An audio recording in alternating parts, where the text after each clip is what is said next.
And with a touch of the button, it's all live. So, good evening, everyone, and welcome to the first live stream of this week. It's all getting very interesting in the body politic, and so we've got an American election, as you know, coming up next week. But that's not to say there's lots of interesting domestic things happening. And with so much happening, who better to talk about it with than Rebecca Butler? Good evening, Rebecca. Good evening. And Jed, there's no cheating. You can't be first, second, third, and fourth. You can only be first. So well done, you. Louise is second, by the way, and Chris is third. So you're not having all of them. I'm John, you're fourth. So Jed, no cheating. I'm just telling you. Otherwise, you'll be cancelled. Right, Jed, you've been put on a warning by Rebecca. So.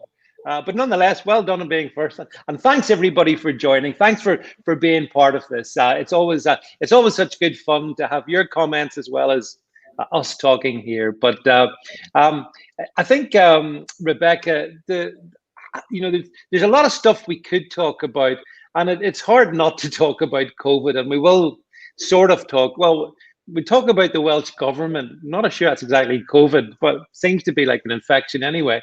But what I wanted to start off talking to you about was actually, let's talk about matters on the high seas, because I'm sure the viewers and people listening to this will be aware of the fact that we had a remarkable story the other day when an oil tanker was seemingly hijacked, or potentially going to be hijacked, off a part of the world, Rebecca, you know extremely well, the Isle of Wight. So I think actually I do have just do the old proverbial screen share. So there we go. Isle of Wight news. I mean, this must be a riveting publication, Rebecca. A Liberian flagged oil tanker was forced to anchor off the Isle of Wight with a number of stowaways. The stowaways apparently threatened the crew, leading to the SBS coming along, and I think they actually sorted it out, Rebecca. Something like about was it maybe 15 minutes or something like that? Pretty short, any short period of time. But well, there's a few points I want to make about. But what did you make of the hijacking of the Isle of Wight? Well, I frankly wanted images a bit like the Iranian embassy siege. I kind of wanted some images of all those sexy Marines, abseiling down wires, and I wanted to see all their sort of infrared guns, and I wanted a bit more sex around the whole thing, frankly. Well, that's very, very sexist of you. Can I say that? Because I mean, where were the sexy female SBS members, glamorously descending from on high as well? Where were they? Where's the equality? They were knitting the beanies that they wear. Yeah. No self-respecting woman would abseil down a wire onto a potentially dangerous ship, for heaven's sake. Don't be ridiculous, man. We're not that stupid. Well, I live in hope, Rebecca. There's out there somewhere, there's probably somebody thinking that's what I want to be. But wasn't it? I think, Rebecca, the SBS. Am I right in thinking that they're based in Poole? Is that where they're headquartered? Yeah, they are. So the Royal Marines are based in Portsmouth, which was 5 miles away from where the vessel was sort of ambling around all day. But yeah, so the SBS would have come in on their super fast rib, which is sex on the water. I tell you what, they're really black, their ribs, and they look evil. And they'd have deployed really quickly, and then they have obviously the 2 different types of helicopter covering fire, all that sort of thing. So yeah, I'm really pissed off that it didn't happen in daylight, because that would have been so much fun. It's a hell of a lot nicer than COVID, let's face it, as a news story. I thought it was brilliant. I really wanted to see some action, I have to confess. I think they overwhelmed the I think there was 7 stowaways, and that's problematical because there's a rule of 6. But anyway, 7 stowaways who then apparently they did threaten violence to the crew. But here's a question for you. I understood. I'm not having this version at all. I'm sorry, I'm not having it. Well, the vessel set off at the beginning of October, so you're looking at 21 odd days at sea. There is no way that the ship's crew didn't know they were on board. There's just no way. And I think they probably coexisted, or they had a deal that so that the ship's crew didn't get into trouble, that they would pretend to lock them up. Because if they were genuine stowaways, why would you make yourself known when you're not in the port? I mean, if you're a genuine stowaway, you'll just slip into the night, right? Because you'll disappear the way you arrived. So I'm not having it that ship's crew didn't know. And I honestly think the whole thing was a little bit of drama and a little bit of a situation that was dreamed up to exonerate the ship's captain and crew. I honestly think that. There could well have been money changing hands.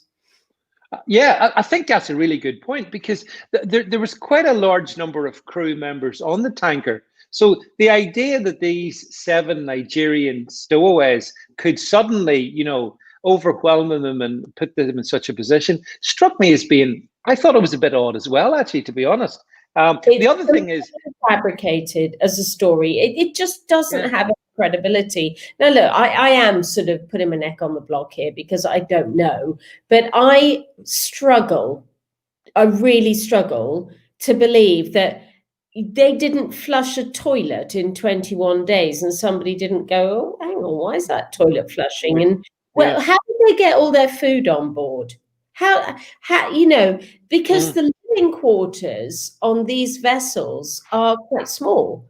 There are only a handful of cabins because they're run by 20 crew normally, 20 crew, and that's 3 ships. So the majority of those will be engineers, and then you'll have 3 watches of skipper, first mate, second mate, bosuns, all those sorts of people. I honestly am going to put my neck on the line and say money changed hands in Liberia.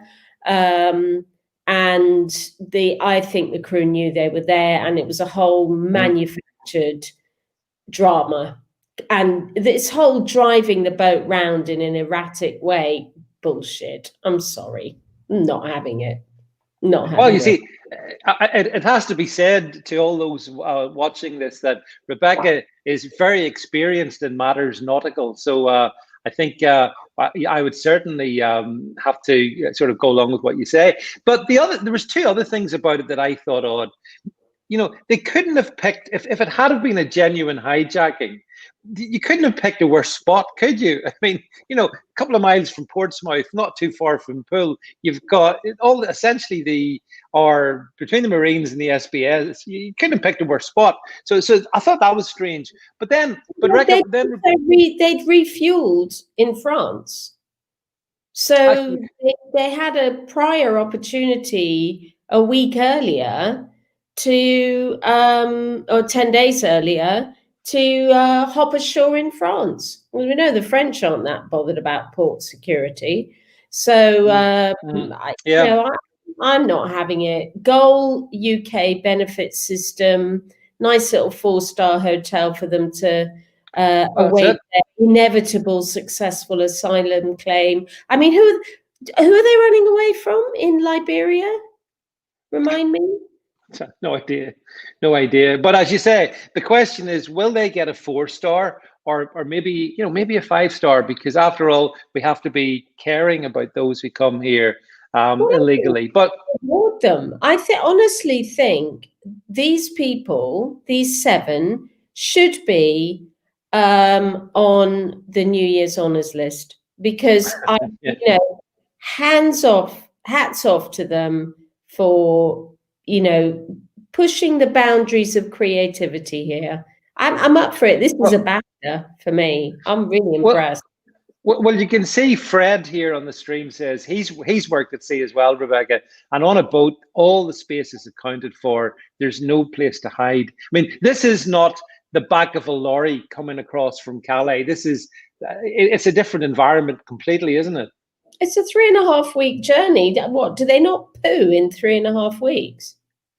Well, yeah, I would have thought that nature decreed. Come on. Yeah.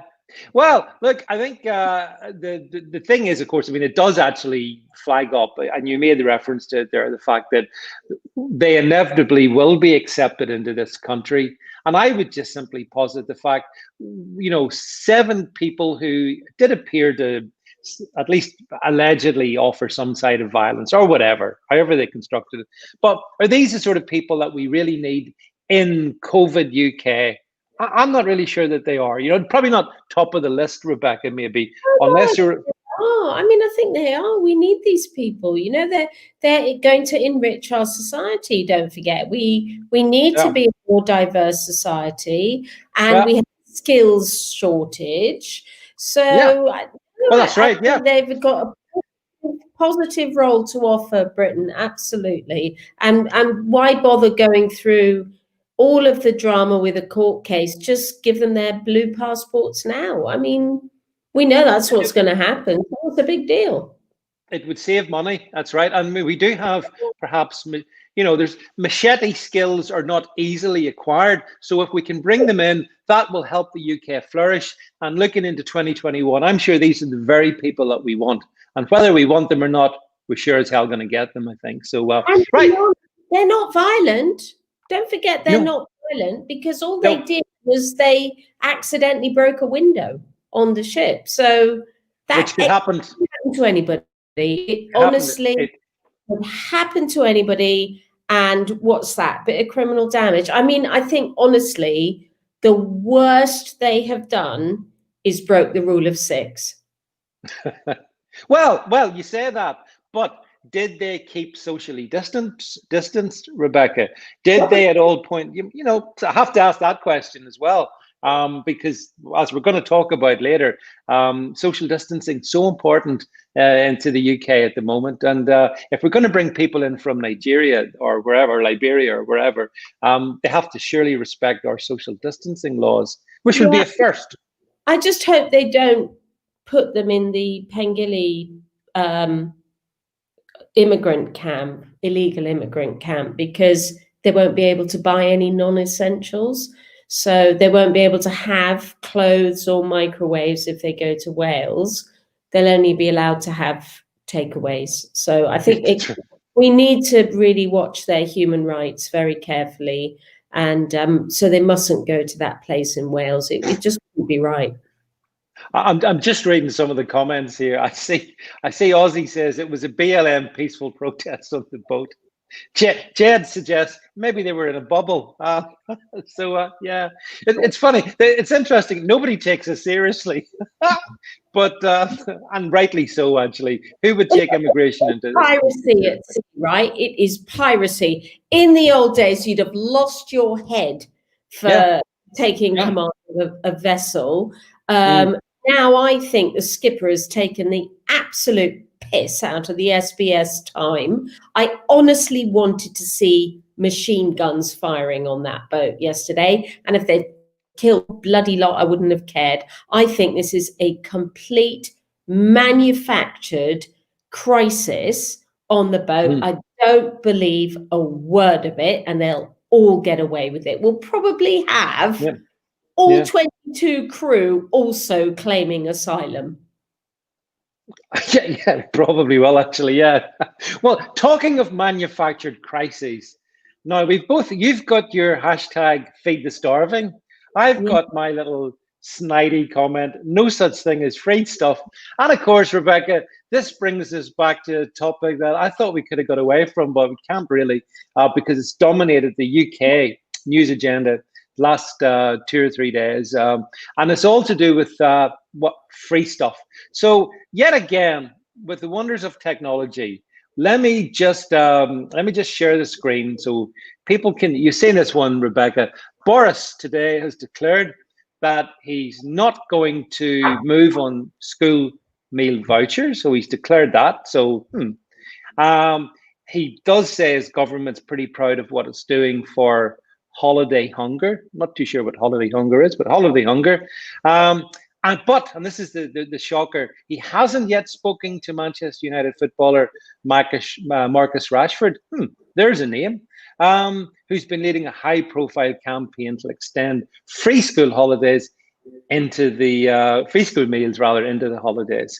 And you've seen Rebecca in the in the media, the Mr. Starmer and the legions of the left, and quite a few Conservative MPs I know of, were pretty. They actually want to go along the route of what Marcus Rashford's PR team has been suggesting. So, it's an interesting topic. And I don't really want to talk about the Marcus Rashford bit because we've done that and enough said about that, really. Why on earth not? Are you aware of who Marcus Rashford is? Have you ever had any? Yeah, I think once or twice, possibly. I seem to remember there was something about Marcus Rashford, but in posts on Twitter. Oh yeah, there was that matter about that. Yeah, because of course, if you actually, and it's interesting actually, Rebecca, if you go against the grain on this topic, you are public enemy number one. I mean, I was obviously crucified for the. And I've got. You see the beams behind me. Yeah. I was crucified. I was crucified for this on Twitter. But my only point on free school meals, rather than Marcus Rashford, is I really struggle with the concept because I don't. In life, one lesson I've learned at this grand old age is there's no such thing as free stuff. You see, because someone else pays for your free stuff. But anyway, on the issue, is Boris Johnson right to say we're not going to do what Marcus Rashford says and the Labour Party want and what some of my backbenchers want? Or should he go along with it? Or will he go along with it? What do you think, Rebecca? The floor is yours. Well, I think sometimes I'm sitting in one of those dystopian movie sets where you have, the sorts where you have this like matrix screen and you have all these talking heads, these electronic voices, and the whole thing is about celebrity. There's no substance. It's kind of like a mix of that dystopian film and that brilliant series called Years and Years, which if anybody hasn't seen it, watch it. It's absolutely brilliant. Emma Thompson, I know she's a bit woke, but she was very good in that. And I feel I'm in a dystopian time, because when has this ability to speak the truth been lost? So in my humble opinion, which is seldom humble, I do appreciate that, parents should freaking well not have children if they can't afford to feed them. The Labour government has never made it a policy of free school meals that has existed since 1940. They have never made it a policy to feed them in the holidays, because the whole point of free school meals is children are not, they're being neglected by neglectful parents, and not having prepared food or not even having breakfast because the parents are pissed out their brains or on heroin or can't be bothered. So children are going to school hungry. So, the government has made extra money available in universal credit. Yeah. Why, I don't really know, because costs of living have plummeted during lockdown. They've not gone up, they've gone down. But anyway, you know what?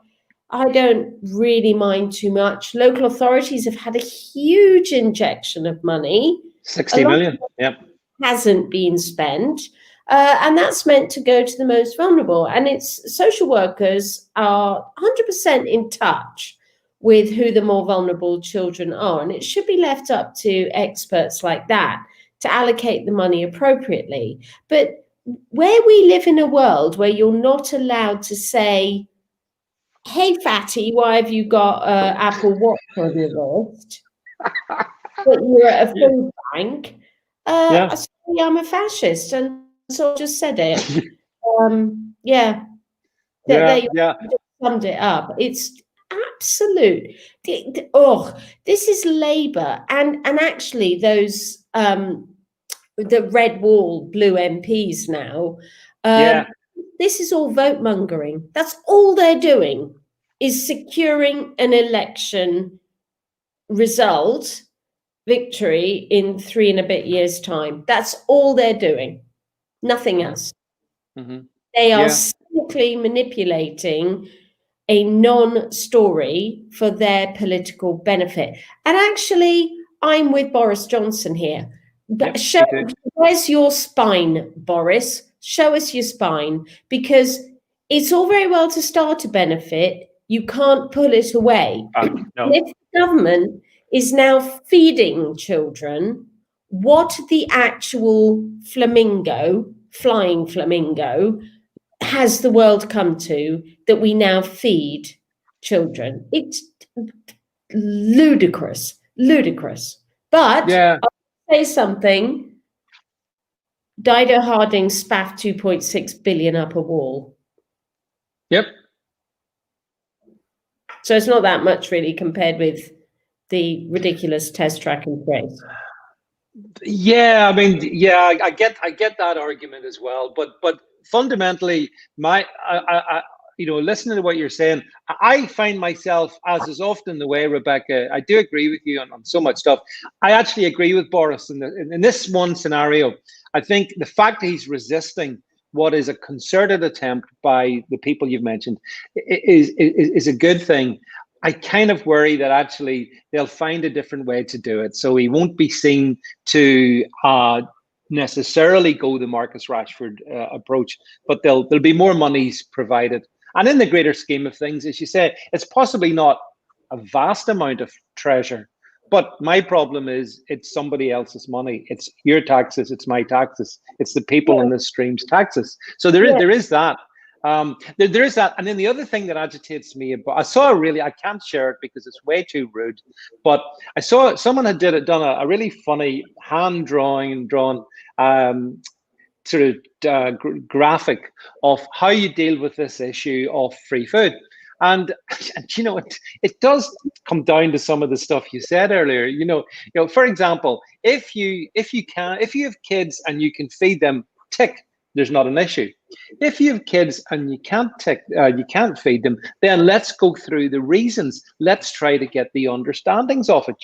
But one of the understandings are, if you've got, and I can see it here in the stream, if you've got your 52-inch TV, if you've got your iPhone 12 Pro, then I'm sorry, you shouldn't be getting a penny, or because we're encouraging bad behavior. And this is the thing I've been putting out in the last day or two, and I know some people get annoyed with me, but it's true. If you reward bad behavior, are you likely to get more of it or less of it? Well, I actually take a slightly different view of it, because I have dealt with people really on the worst day of their life. So that's either, doing criminal defense in youth court or even adult court, and also doing care proceedings as a matrimonial barrister. And actually, one thing that really strikes me with dealing with people who are very, very disadvantaged, and it is worth knowing this, is that they are so disadvantaged that the concept of individualism and personal agency is somewhat lost on them. So that is the group in society, and we are talking about the poorest group in society. They're the ones who are the most likely to ring the police if they're having a row with their partner. So they can't find the emotional responses that are appropriate to sort of put an argument away. They'll escalate things. So they'll ring the police. They have a problem with their children, they'll ring the social workers.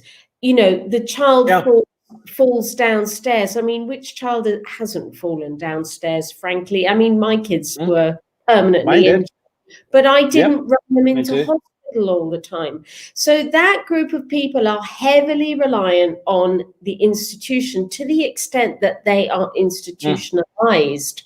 Because, you know, in the old days, and I know some of the people on the stream will quite like this. When I was a nurse in A&E student, the doctor I'm talking a long time ago, by the way, that we had a lot of time wasters, but in those days it was, you know, push out the door. But the doctors used to have acronyms for things that, you know, we just didn't know what they meant. I certainly didn't know as a student nurse. And this one night I went up to the doctor and went, "Where's that woman gone from cubicle 3?" He said, "Oh, I don't know. Has she gone?" And I said, "Well, yeah, it's empty." And I said, "Well, what does that mean in the notes?" And he'd written in the notes, TTFO. I said, "What does that mean?" He said, "Told to fuck off." That was literally what we used to do with time wasters. Now we triage them. They see a consultant. They probably have a freaking MRI scan these days. You know, everybody's terrified. But in the old days, wasn't destroyed by time wasters. But the point I'm making is that the lowest in society are the biggest consumers of police time, social workers' time, health time, and education time. Why? Because they are not taught problem-solving strategies. None of the sentencing that we have is about problem-solving. Social work in care proceedings is actually all about taking the child away. It's not about making the environment better for the child to live at home. You know, in health, they're very reactive. They don't have a strategy for patients where a nurse, like I would go and say, "Fuck's sake, would you stop coming into hospital, please? You really are wasting our time." And in those days you could, because people respected you if you had a nurse's uniform on, or they fancied you, or both. But you know, they that you could say that to people. But these days, you know, some bloody diversity officer will be smacking on the head if you know, if you say to people, "Piss off, there's nothing wrong with you." But they don't know what else to do. They're pathetic. They are truly pathetic. So your view is then that when it comes to providing free school meals during holidays, that we shouldn't do that, or we should do that? We shouldn't. Absolutely not. But what about the start? What about this? But the kids are going to start. Okay, let me be devil's advocate against you now. So you've just, and I accept by the way what you just said, that there's a strata in society which are institutionally incapable of probably doing anything really. So they can't really look after their own kids. So I put it to you, Rebecca, you're going to consign these poor kids to starvation. How cruel are you? Well, how many children have died of starvation in this country ever? Don't know. Not many. Not recently. A lot of them seem a little bit obese to me. They're not particularly well fed. If it was up to me, and this is what a bitch I am, they wouldn't have cash. They would have vouchers for broccoli. Right. So we'll sort out the vegetables because they are the more expensive. So we'll buy their $5 a day. You can only redeem this voucher in a fruit and veg stall. And you've got to get off your ass and go and buy it, by the way. And it's not redeemable against a McDonald's. But they want cash. They don't want an in-kind. I'd give them a food delivery. Here you are. Here's some fruit and veg for your children this week. But they won't. They'll give them chocolate and biscuits, and there'll be some do-gooder thinking, "Oh, it's the poor children." Oh, bollocks. Honestly, bollocks. We're a first world country. Nobody is starving in this country. Quite the opposite. They're obese. The poorer they are, the worse their diet, and that's poor education. You're absolutely right, Rebecca. And let's not forget that the same leftists who go on about free school meals, free school meals, they have talked about the obesity epidemic. We've got to get to grips with the obesity epidemic.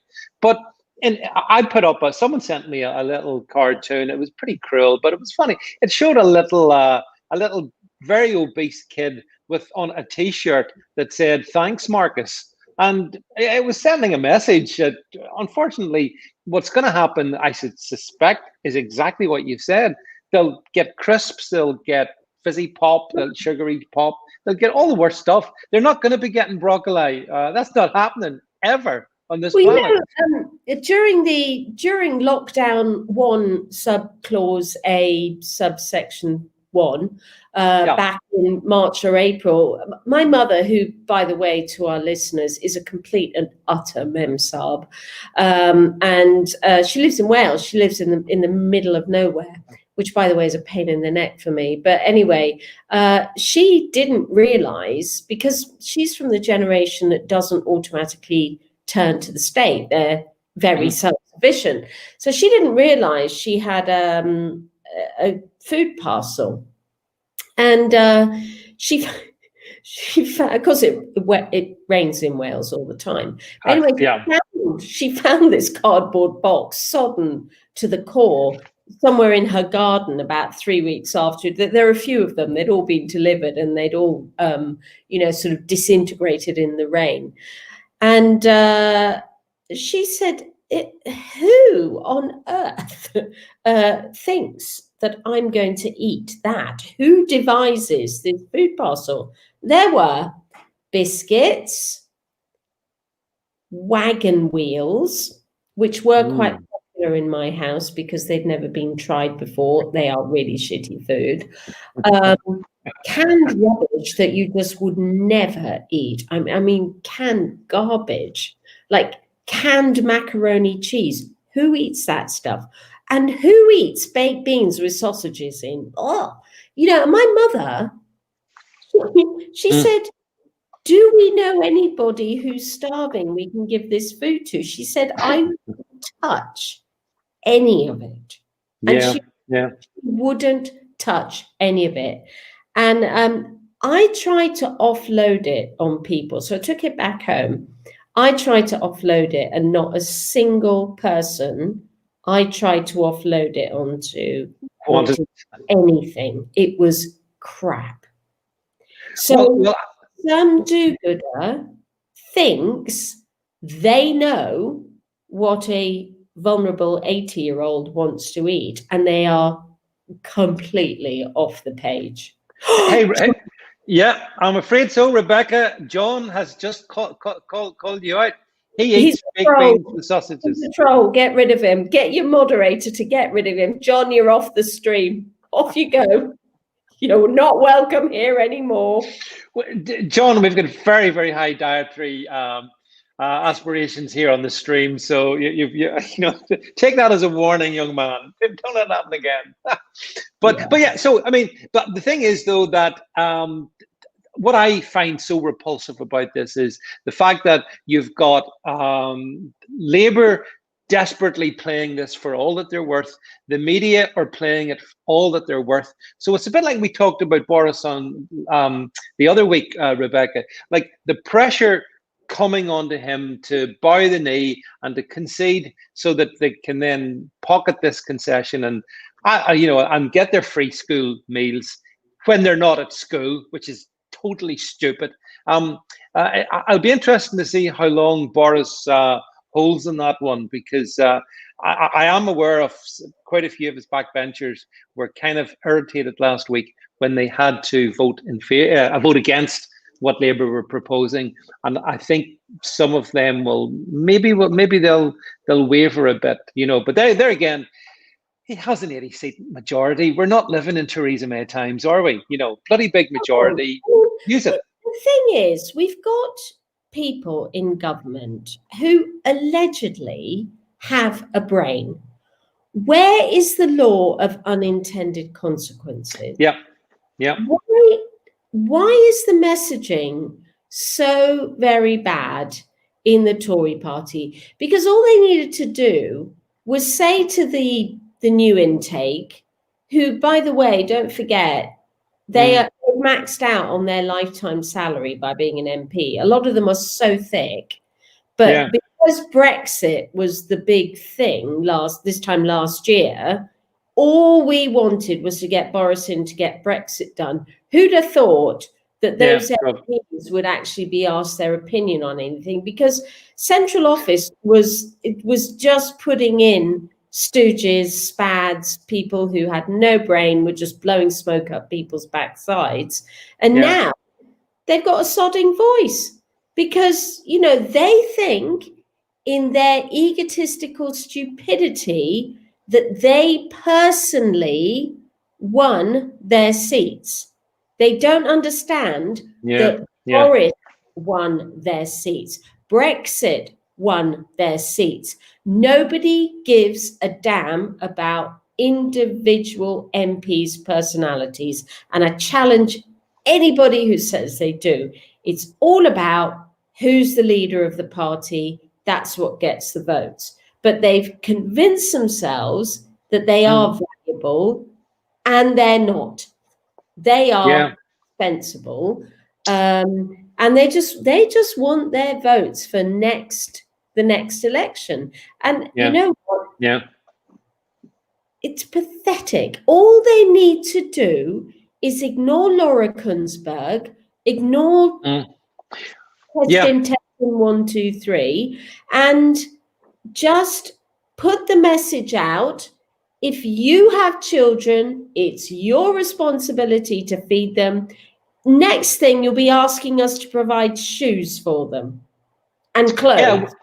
Well, actually, Rebecca, I listened to David Davis this morning talking about this, and he was pretty sensible. And he was making a point kind of similar to you, that he felt that the Downing Street machine, you know, the PR machine, the communications around this has been just so far behind the ball. So when this issue initially arose with Rashford over the summer months, again, you know, the government could have messaged better, but it's had so much time since then to explain the fact that it's increased the amount of benefits. It's given councils 60 million extra, whatever it is. You know, there's been a lot of work done, and there's been sod all communication. So if you don't communicate, people don't know.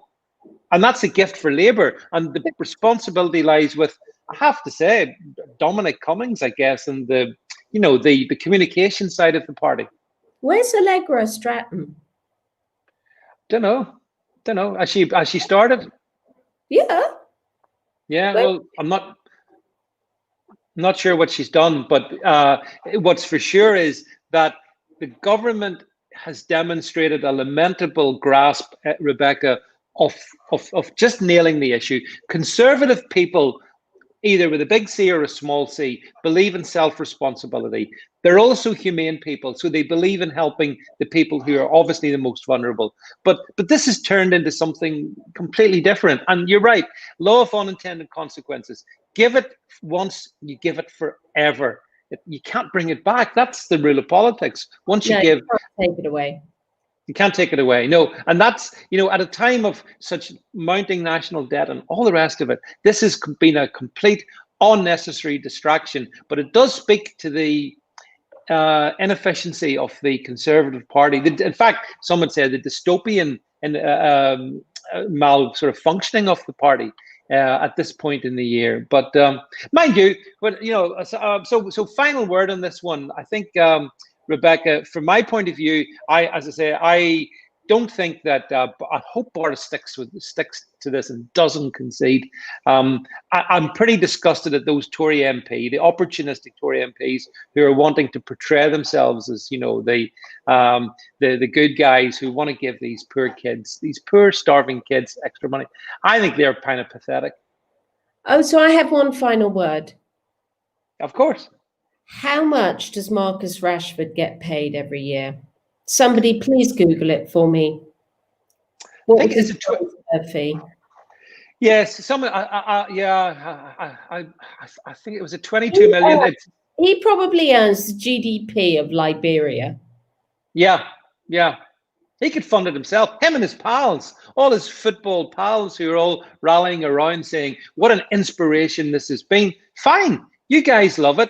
You earn million. Every one of them's a millionaire. Every one of these Premier League guys are millionaires. Let them give their money away. It's the fact that they ask, like the people on this stream, in fact, they ask lots of people, Rebecca, who themselves maybe, are not exactly flush with cash, to accept the fact that more of their taxes will have to be taken to fund what I consider people who are oftentimes not, taking self-responsibility. As I say, as a conservative of the small c, I just so passionately believe in self-responsibility. I don't want people to do stuff for me. I'll do it. And that's a core value. And whilst making exceptions for the most vulnerable. But anyway, listen, we couldn't let the evening go by. Patches, by the way. Yeah, absolutely. Of course, everyone is. 10.4. There we go. Marcus is in receipt. John's. You've been cancelled. You need to go. You eat baked beans with sausages. But thank you for that. John, you're getting a very, very hard time from Rebecca here. Can I just say, Jed, so 10.4 million. Yep, Tony, 10.4. So it's 10 million a year. Plus, I think, guys, is that not his salary from Manchester United? Then there's all the endorsements. There's all that side of stuff. So he's not short of a few pounds. Plus his England appearances. Yeah. So I mean, these guys, if they, I don't mind. As I said, let them fund it with their own cash. But anyway, listen, we're moving on to a part of the world that you mentioned because it's been much in the news, and that is, of course, Wales. Or as it seemingly looks to me much more like actually North Korea. But Wales has got a lovely Labour administration with a spectacular intellect in the form of Mark Drakeford, I think, whatever he's called. So I was entertained when the firebreaker that they call it, Firebreak 2 weeks came into play on Friday. I was entertained to see these. I'm going to show you the scenes, which you probably have seen, but it's always worth sharing them just in case somebody in the stream hasn't seen them. This is, let's have a quick canter, Rebecca, through supermarkets in Wales. So as you can see, shops, rules banning shops selling non-essential items during Wales's firebreak lockdown will not be reversed, said dear leader Mark Drakeford. And he goes on to talk about the fact that, I mean, there's been a lot of, obviously, tens of thousands of people have written, signed a signature, or signed a document to try and get it reversed. But what I thought was good, there he is, there's Mark, looking every bit the man in control. I'm sure you'd agree, Rebecca, inspirational figure. There's another very impressive character, Vaughan Gething. Heard him talk. I'm not sure. And then, yes, here we go. There's the toy aisle at Tesco in Cardiff. It's been blocked off. Sales ban has also been applied to clothing and all kinds of interesting areas. So you leave the country. And what happens, Rebecca? Wales goes full communist. Thoughts? They're complete arses. Complete arses. I mean, Gething's got the charisma of a dead rabbit. Oh yeah. Sorry, Drakeford. Gething, an appallingly bad health secretary. It's just why do we spend 125 million on this devolved assembly? No reason. Mismanage education and to mismanage health. Why do we give them money? Why do we give 200 million a year to the People's Republic of Scotland? And the Marxist Sturgeon? I mean, why do we do this? Why did the Blair government think creating another layer of politicians in people's lives was going to improve people's lives? Spend that money on the people, not on politicians. Whoever needed all these idiots standing for office, as I say, because it's the only sodding job they can get. Saying something that somebody sounds likes the sound of to get elected, who honestly, they are so awful in Wales. Their health service is so shockingly poor. I can't tell you how bad it is. And they are what?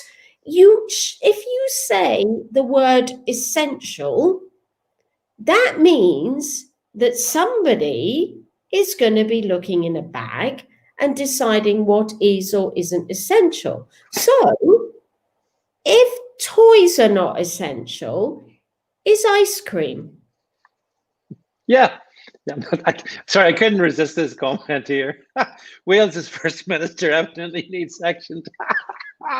Yeah. But Rebecca, did you see the list? I saw the list of essential and non-essential products, and the bit that got me was some little minion somewhere sat down, or a group of them sat down and went through tick box exercise to say, well, baked beans we can allow, even if they've got sausages in them. But kids toys, no. Some baby things were deemed not essential. And actually, did you see? Actually, I saw this one this afternoon.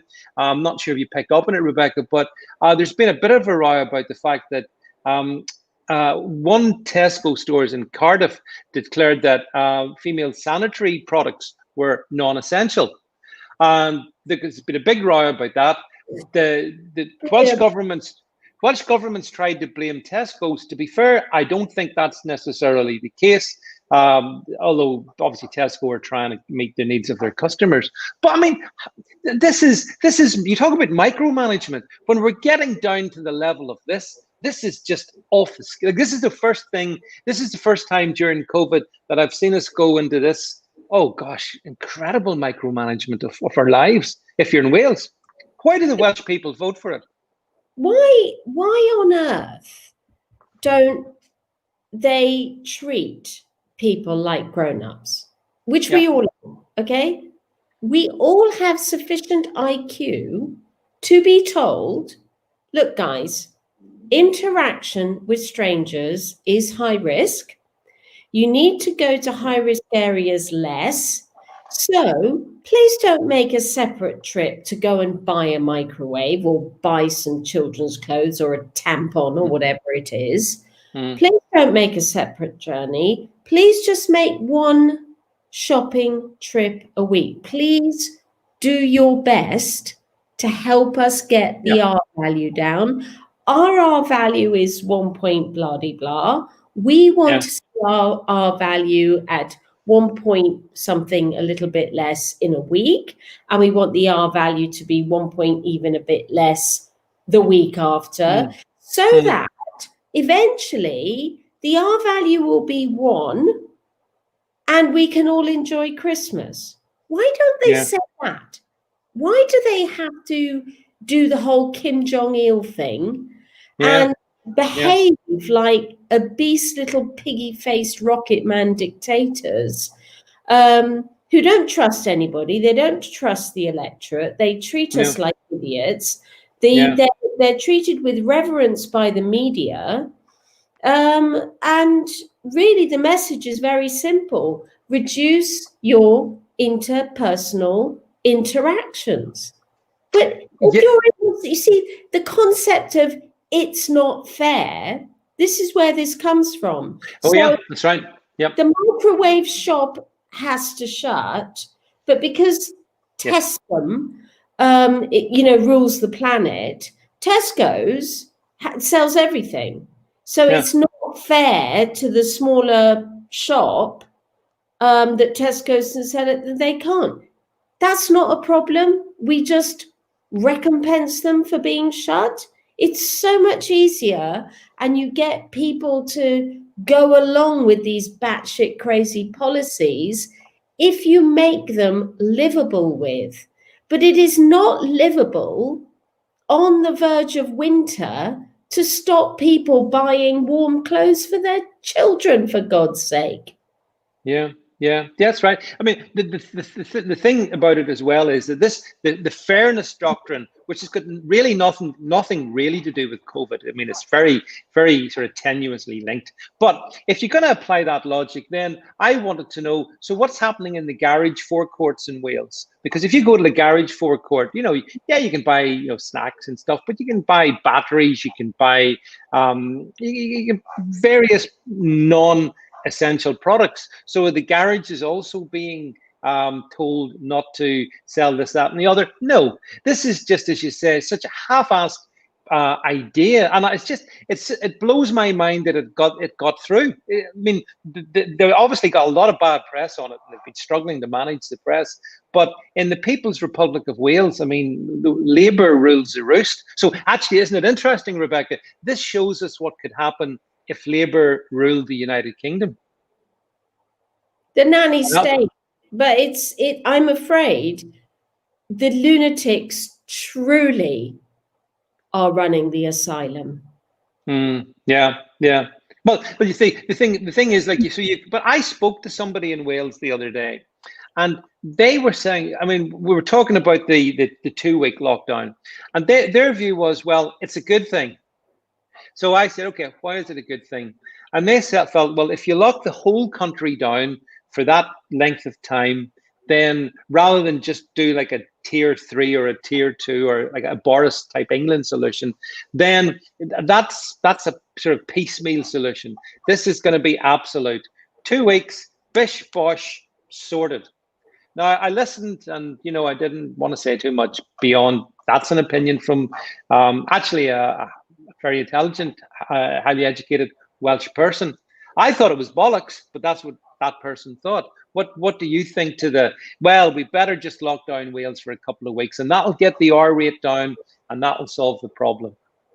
It requires a magic money tree. It requires, it doesn't make any sense. And this whole notion of it's not fair. I mean, we saw it really with Manchester, Labour politicians, again, capitalizing on North-South divide, the concept in the North is that the rich people live in the South. Well, I'm afraid, has anybody ever gone to Alderley Edge in Manchester? It's full of Manchester United players. It's one of the wealthiest places in the country, by the way. Bits of Southampton are pretty poor. Bits of Portsmouth are pretty poor. But this whole, it's not fair. It's the South punishing the North. Bullshit. We had more COVID at the beginning of the pandemic. London had a hell of a lot more COVID at the beginning. And nobody was saying, oh, it's not fair, Manchester hasn't got it. Manchester has now got its first wave, which is what London had. And we had it in Southampton, because obviously we're closer to Heathrow, and there's a lot of sort of international trade happens down where we are. But this concept that it's not fair, stuff it. It's a pandemic. It's not fair that anybody got it, frankly. And it's not a north-south divide. It just sucks that you didn't get it in the summer, guys. And I'm really sorry for you, but I'm going to go to work to pay my taxes, and I'm going to wear a mask at work and on a bus to get to work to pay my taxes so that your great-grandchildren aren't paying this debt off. Or so that you can have that furlough. But this concept of fairness fundamentally comes from a concept of divisive politics. And Keir Starmer and Burnham, they're all at it. They're all Pickford. At it. Yeah, they are. They absolutely are. And actually, I mean, the only thing in the world worse than Wales is arguably Scotland. You mentioned Scotland earlier. And of course, I see Nicola is considering putting Lanarkshire, wherever, part of Scotland, into her newly exciting tier 4, which is pretty much back to where we were back in March as well. So again, the solution seems to be lock down regions completely, wreck the economy within those regions. And as you said, Rebecca, the magic money tree is going to the magic money tree is being shaken from you, actually, because with all due respect to my Scottish friends, it's English taxes that are funding Sturgeon's ambitions. It's English taxes which are funding Drakeford's ambitions as well. And even actually here in Northern Ireland, because I did wanted to say earlier on, you talked about your opposition to devolution. I opposed it as well, not least at Stormont. I'd love to see that wiped out. Absolute white elephant, waste of money. But it provides jobs for people who otherwise, I can't conceive of any job that they could do other than make up lists of what's essential and what's non-essential at a time when they lock the economy down. Well, did you see today the article that Sturgeon is now looking at using hotels to quarantine people? No, I didn't say that. No. Okay, it's really, really interesting, because the whole reason why, if you believe what you're told, I'll use that caveat, that Wuhan has, managed to suppress the virus, was all of those images that we got in the early days of people going into hospital in China. They were going into effectively imprisonment. They were forced to go into quarantine centers. It has taken us 8 months to get to the point where Sturgeon now behaves like the Communist Party of China, in that you are put into custody against your will on the basis of an antigen test that has the capacity to be 90% wrong. And they are blaming the rise in R on people's behavior. It has got nothing to do with people's behavior. It's got everything to do with the level of humidity in the environment, the temperature in the climate, and the fact that we all tend to go indoors a little bit more, and infectious respiratory diseases always goes up in there at this time of year. It's a little bit early for flu, but who hasn't had a cold in October? Who hasn't had coughs and sniffles and sore throats and, oh God, I've had it for 6 weeks. I think it's a chest infection. We've all had that. But now you could have a cold, test positive for coronavirus, because the PCR test tests for 4 coronaviruses that are present anyway, also called colds. And put into custody, and you are forced to stay in custody, and they are putting that out as a press release. I mean, goodness me, what has happened to legality, fraternity, equality, your rights? What has happened? And it's the lefties that are worse than the righties on this one. Well, I think that's because the left always look upon the state as the solution to whatever the problem is. So whatever the problem is, the answer is more statism. But what Sturgeon's doing is actually similar to what's happened in New South Wales, I believe, in Australia. Sort of what we've seen with the blessed Jacinta in New Zealand, where, as you say, the rule of law goes out the window. People are basically being very much the Chinese Communist Party strategy, Rebecca. That's kind of what I see as well. But I didn't see that. I'd missed that in Scotland, but it doesn't surprise me. Do you think that could happen in England?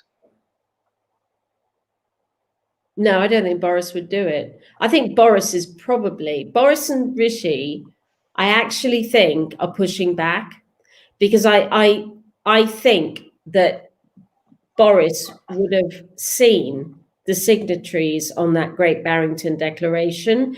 Boris would have seen what Anders Tegnell has done in Sweden. He would have seen how Angela Merkel has miraculously got some great figures for COVID.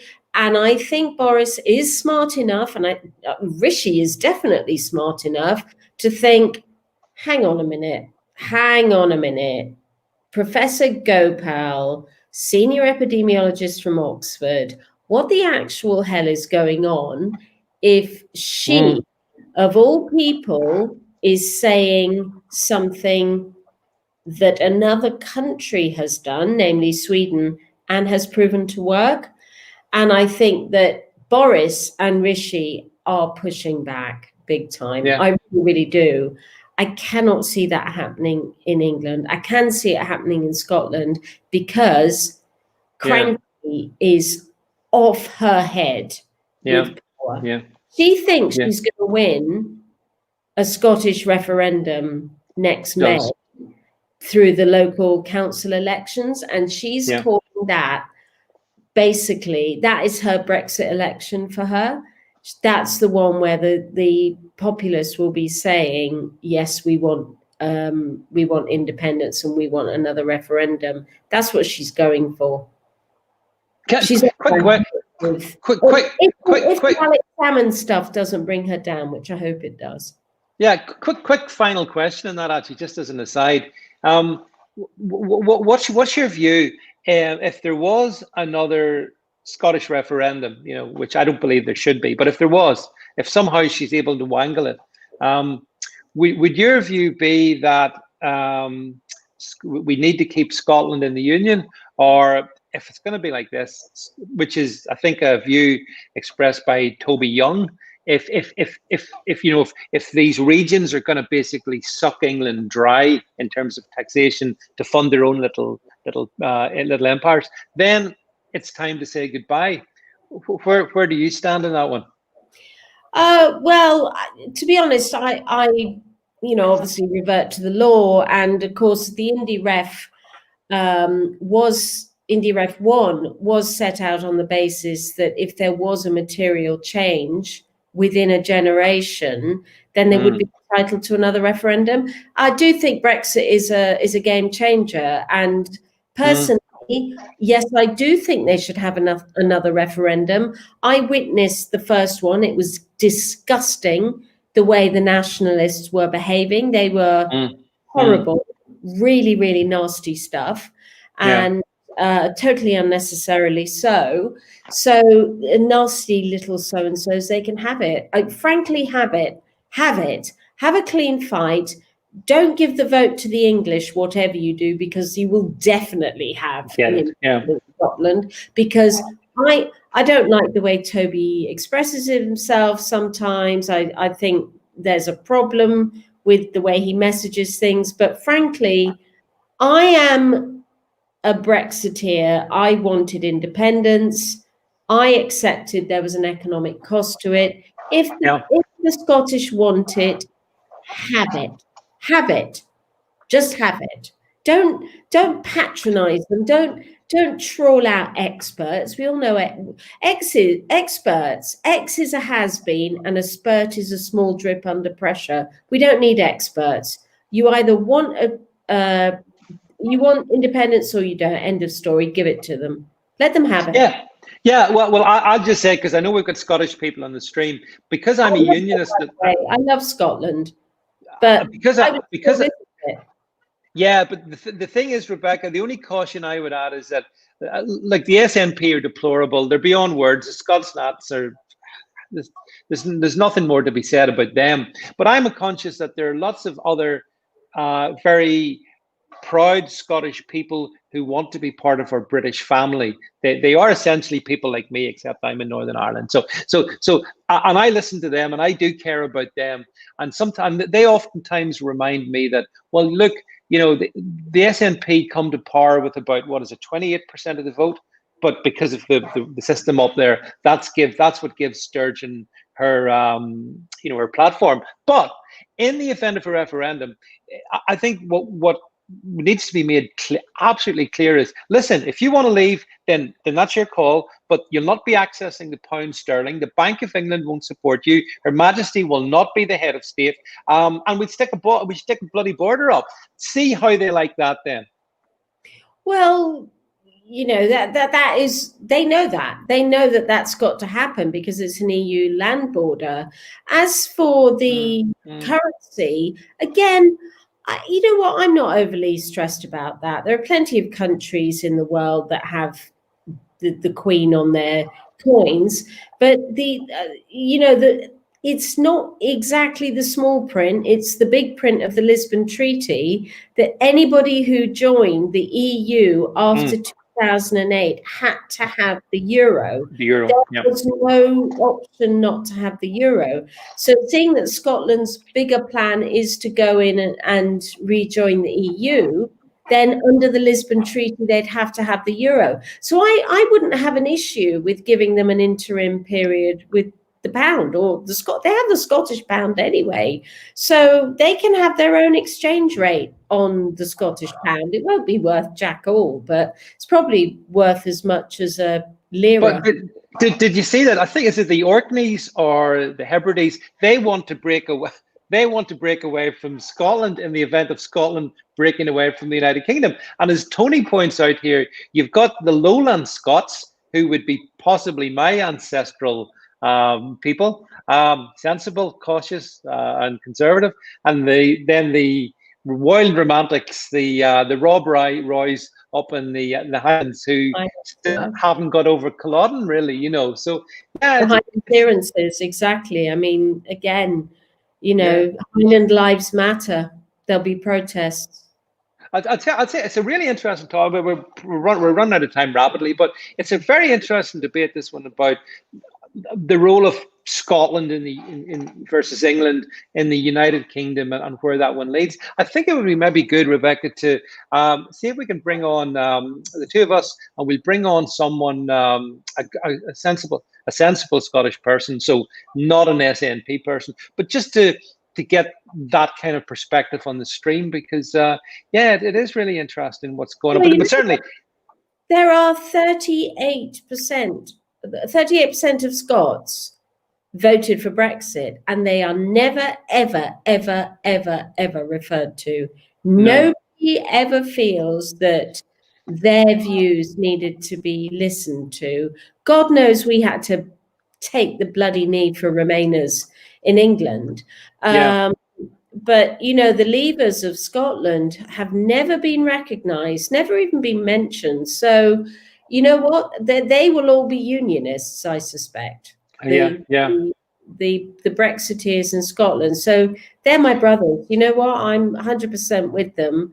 And you see, the big issue here is that Labour has a problem, because Labour cannot be in power in Westminster without Scottish seats. Yeah, that's right. And of course, Labour landslides were all down to seats in Scotland. It is, even though the Tories think that they've won it with 80 seats, they didn't. It's the SNP that handed Westminster to the Conservatives, because they took seats from Labour, because Scotland is so overrepresented with MPs, so massively overrepresented. 50 MPs, for God's sake. And what? You think that through? It's a huge number of MPs for Scotland. Like we've only got I think it's 18 or something. Yeah, so that's a lot. But honestly, if you talk to people in the unionist Brexiteer people in Scotland, like, they are horrified by Sturgeon. Like, they really are. And I just have a lot of sympathy for them. But they look on upon how, like, Glasgow is essentially the big SNP stronghold. But it's a bit like London, Rebecca. You know, it's a big population, and that is an electoral implication. So I do feel sorry for them. But anyway, we've kind of gone around the world a bit here. We've gone from Wales up into Scotland, but it's just interesting. But anyway, we're madly over time. My timekeeping is atrocious, but I enjoy the chat. So listen, folks, we have come to the end of our time. So as always, I need to first of all express my thanks to #FeedTheStarving Rebecca Butler. Thank you very much, Rebecca, for being here. Thank you all very much for being on the stream with us this evening. Appreciate all your comments and whatnot. And so interesting comments in there, actually. I will be back later on in the week. I'll provide more details of what I'm doing, but the discussion on, Rebecca mentioned the Great Barrington Declaration. So I will be hosting a discussion with some very equally erudite people on Wednesday evening on a different channel. I'll tell you more about that later, tomorrow probably. But anyway, we'll be discussing some of the stuff that Rebecca touched on. But essentially for tonight, that's it from me. So it's good night from me. And it's good luck, John Newell, from me, because I think you need Tabasco sauce to make that even remotely palatable. Oh, thank you, Wendy. There you go, your new hairstyle. Hi, hey, can I just say, Wendy, I got my hair cut at the weekend, and it's gone without comment, and that's hurt my feels. So just to say, but I'll try and be brave and recover from it. But in the meantime, look, thank you all very much for your time. Thank you, Rebecca, and we'll all catch up with each other real soon. Bye for now, everyone. Bye. Bye.